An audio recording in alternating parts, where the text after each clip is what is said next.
સુરતમાં 2 દિવસના વિરામ બાદ મેઘરાજાએ રી-એન્ટ્રી કરી છે। સુરત શહેરમાં ફરી એકવાર વરસાદી માહોલ જામ્યો છે। વહેલી સવારથી જ શહેરમાં સાર્વત્રિક ધોધમાર વરસાદ શરૂ થતા રસ્તા ઉપર પાણી ફરી વળ્યા છે અને વાતાવરણમાં ઠંડક પ્રસરી છે। જો કે આ વરસાદની સાથે ઉધના અને નવસારી રોડ ઉપર કેમિકલયુક્ત પાણી ભરાવાની ગંભીર સમસ્યા સામે આવી છે, જેના કારણે સ્થાનિક લોકોમાં ભારે રોષ જોવા મળી રહ્યો છે અને સુરત મહાનગરપાલિકાની કામગીરી ઉપર પણ સવાલો ઊભા થયા છે। ત્યારે વરસતા વરસાદમાં મેયર અને ધારાસભ્યએ સ્થળની મુલાકાત કરી પરિસ્થિતિનો તાગ મેળવ્યો હતો। ઉધના નવસારી રોડના આકાશી નજારામાં જોઈ શકાય છે કે એક તરફનો રોડ એ પાણીમાં ગરકાવ થયો છે। સુરતના અનેક વિસ્તારો જળમગ્ન થયા છે અને તંત્રના પાપે લોકોએ ભોગવવાનો વારો આવ્યો છે। નવસારીમાં ભારે વરસાદને પગલે કાવેરી નદી ગાંડી તૂર બની છે, ત્યારે પાણીના ધસમસતા પ્રવાહમાં 8 થી વધુ ભેંસ ફસાઈ છે। નવસારીમાં અવિરત વરસાદને લઈને નદી નાળા છલકાઈ ગયા છે, બજારો તળાવ બન્યા છે અને રસ્તાઓ નદી બનતા સ્થાનિક લોકોને હાલાકી ભોગવવાનો વારો આવ્યો છે। જ્યારે બીજી તરફ જીવાદોરી સમાન કાવેરી નદીમાં પાણીની ભરપૂર આવક થઈ છે। ઉપરવાસમાં વરસાદને લઈને કાવેરી નદીમાં ઘોડાપૂરની સ્થિતિ સર્જાઈ છે। નદીના તટમાં ચરવા ગયેલ ભેંસો પાણીના પ્રવાહમાં ફસાઈ ગઈ હતી, જેનો એક વિડીયો સામે આવ્યો છે, જેમાં જોઈ શકાય છે કે પાણીના ધસમસતા પ્રવાહમાં 7 થી 8 જેટલી ભેંસો કાવેરી નદીના પાણીના વચ્ચોવચ્ચ જોવા મળી રહી છે। ફસાયેલી ભેંસોને બહાર કાઢવામાં કવાયત પણ હાથ ધરવામાં આવી હતી। દક્ષિણ ગુજરાતની કાવેરી સહિતની અનેક નદીઓ ગાંડીતૂર થતા તંત્ર એલર્ટ મોડમાં આવી ગયું છે અને આજુબાજુના વિસ્તારોના લોકોનું સ્થળાંતર કરવામાં આવ્યું છે। અમરેલી જિલ્લામાં વરસાદની ધમાકેદાર એન્ટ્રી થઈ છે। બાબરામાં ભારે વરસાદથી નદી નાળા છલકાયા। બાબરા પંથકમાં ધોધમાર 2 ઇંચથી પણ વધુ વરસાદ વરસતા કાળુભાર નદીમાં ઘોડાપૂર આવ્યું છે। શહેરમાંથી પસાર થતી કાળુભાર નદી હાલ ઉફાન પર છે। અનરાધાર વરસાદને લઈ નદીનું તોફાની સ્વરૂપ જોવા મળી રહ્યું છે। પાણીનો ધસમસતો પ્રવાહ આસપાસના રહેવાસીઓને ડરાવી રહ્યો છે। નીચાણવાળા વિસ્તારને એલર્ટ કરી દેવામાં આવ્યા છે। બાબરાના જાહેર બજારો પાણીથી તરબોળ થઈ ગયા છે, જાણે રસ્તા પર નદી વહેતી હોય તેવું લાગી રહ્યું છે। મુશળધાર વરસાદને લઈ બાબરાના બેહાલ થયા છે।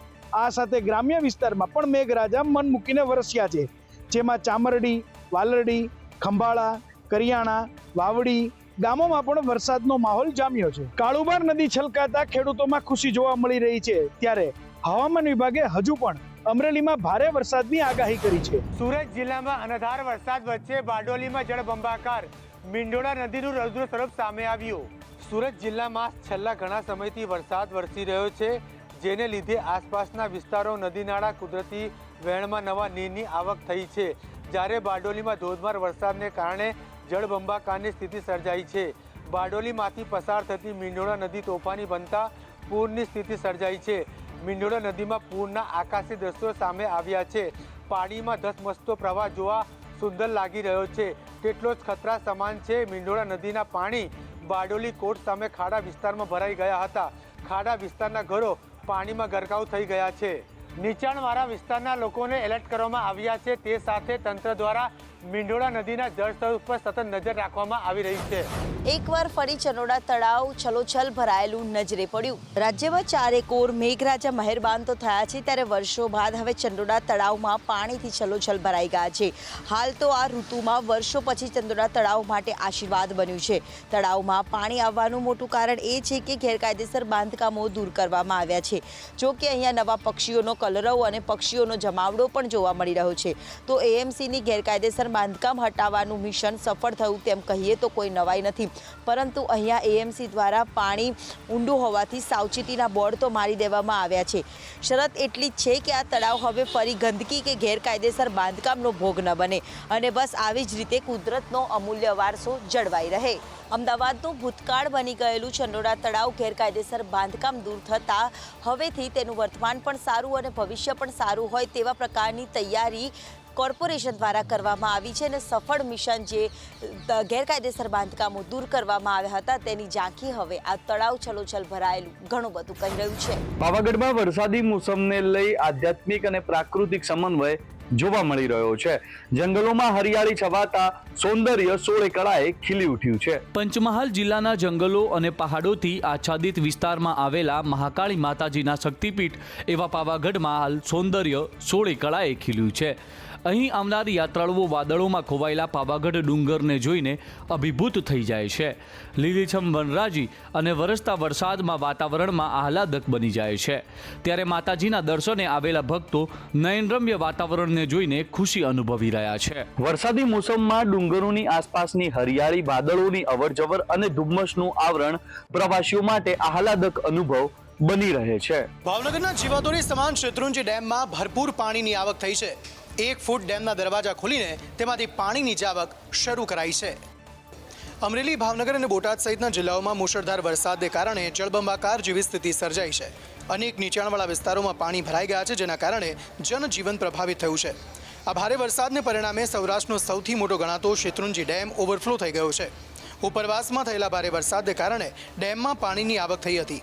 ડેમ છલકાઈ જતા પાણીનો પ્રવાહ નિયંત્રિત કરવા માટે પાલીતાણાના શેત્રુંજી ડેમના 20 દરવાજા 1 ફૂટ સુધી ખોલવામાં આવ્યા છે.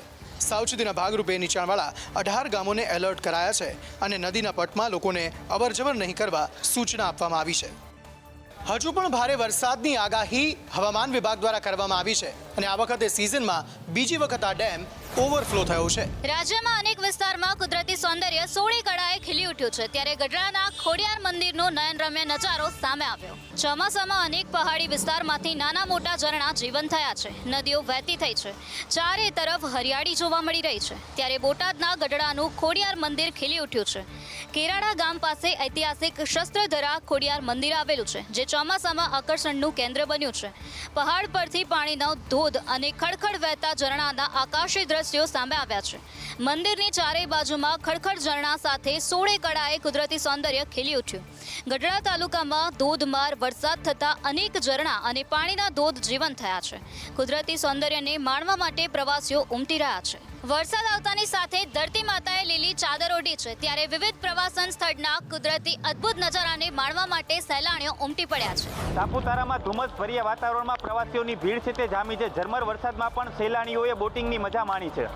ડાંગ જિલ્લામાં ભારે વરસાદને કારણે 4 મુખ્ય નદીઓમાં પૂરની સ્થિતિ સર્જાઈ છે, જેમાં અંબિકા, ગીરા, ખાપરી, પૂર્ણા નદીઓમાં પૂર આવતા 2 કાંઠે વહેતી થઈ છે. જ્યારે વરસાદને કારણે કુદરતી સૌંદર્ય ખીલી ઉઠ્યું છે. વરસાદને પગલે ગિરિમથક સાપુતારામાં ધુમ્મસભર્યું વાતાવરણ સર્જાયું છે. વીકેન્ડ હોવાથી રાજ્યના ખૂણે ખૂણેથી પ્રવાસીઓ ડાંગ જિલ્લામાં ફરવા માટે આવી રહ્યા છે. વરસાદની સ્થિતિ વચ્ચે સાપુતારામાં પ્રવાસીઓ ફરવાની મજા માણી રહ્યા છે. ઝરમર વરસાદમાં પણ પ્રવાસીઓ બોટિંગની મજા માણી હતી.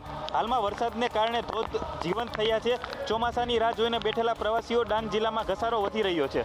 શનિ રવિની રજામાં સહેલાણીઓ છે તે મોટી સંખ્યામાં પહોંચ્યા છે.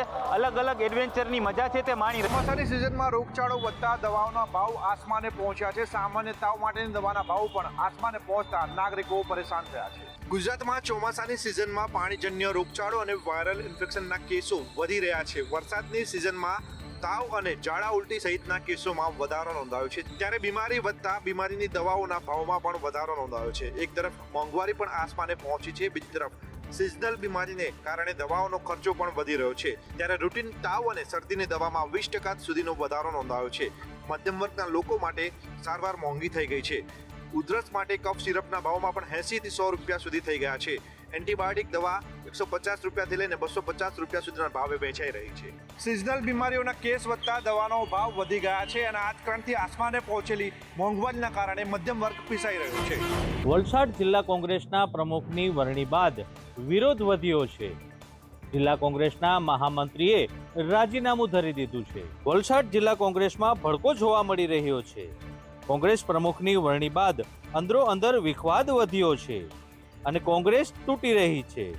જિલ્લા કોંગ્રેસ પ્રમુખ તરીકે કિશન પટેલની વરણી કરવામાં આવતા કોંગ્રેસનો વિવાદ વધુ વકર્યો છે. આજે જિલ્લા કોંગ્રેસના મહામંત્રી અજીત ગરાસિયાએ કોંગ્રેસમાંથી રાજીનામું આપ્યું છે અને સાથે ગરાસિયાએ રાજીનામું આપતા એઆઈસીસીના મેમ્બરો પર ગંભીર આક્ષેપ લગાવ્યો છે. અને છેલ્લા 10 વર્ષ ઉપરાંતથી 2014 પછીની જે પરિસ્થિતિ છે અને તે પરિસ્થિતિ માટે જે વ્યક્તિ જવાબદાર છે અને જે ભાજપ જોડે રહી અને સ્લીપર સેલનું જે કામ કરે છે અને તેની અંદર હવે તો એઆઈસીસીના લોકો પણ આવી ગયા છે. પ્રદેશ પ્રમુખ પદ અને વિરોધ પક્ષના નેતાઓ માટે પાટીદાર નેતાઓની ચર્ચા ચાલી રહી છે ત્યારે આ તમામની વચ્ચે ધારાસભ્ય કિરીટ પટેલે સ્પષ્ટતા કરી છે. પાટણના ધારાસભ્ય કિરીટ પટેલે પાટણ વિધાનસભા મતવિસ્તારના 100 નવનિયુક્ત સરપંચોના સન્માન માટે કાર્યક્રમ યોજ્યો હતો જેમાં મોટા પ્રમાણમાં ગામડાઓના સરપંચો જોડાયા હતા. સન્માન સમારોહના બનાસકાંઠાના સાંસદ જ્ઞાનીબેન ઠાકોર, પૂર્વ ધારાસભ્ય રઘુભાઈ દેસાઈ અને ચંદ્રસિંહ ઠાકોર હાજરી આપી હતી. જ્યારે બીજી બાજુ ગુજરાત પ્રદેશ પ્રમુખો માટે તાજ કોના શિરે આવશે તેની ચર્ચા ચાલી રહી છે. પાટીદારને પદ આપવા માટે કોંગ્રેસ હાઈકમાન્ડ પર દબાણ થઈ રહ્યું છે. અનેક દિગ્ગજ પાટીદાર નેતાઓના નામ બોલાઈ રહ્યા છે ત્યારે આ તમામ અટકળો વચ્ચે કોંગ્રેસના ધારાસભ્ય કિરીટ પટેલે વિરોધ પક્ષના નેતાની રેસમાંથી બહાર ગણાવ્યા છે. પાટણના ધારાસભ્ય તરીકે મારી જ્યાં પણ જરૂર હોય મેં એમને ખાતરી આપવાની, પક્ષાપક્ષીથી દૂર રહી ખાતરી આપવાની અને એમને સહયોગ આપવો હોય. હું ફરીથી કહું છું, કોંગ્રેસ પાર્ટીએ મને દંડક બનાવ્યો છે. હું વિરોધ પક્ષના નેતા કે પ્રદેશ પ્રમુખની કોઈ લાઇનમાં નથી અને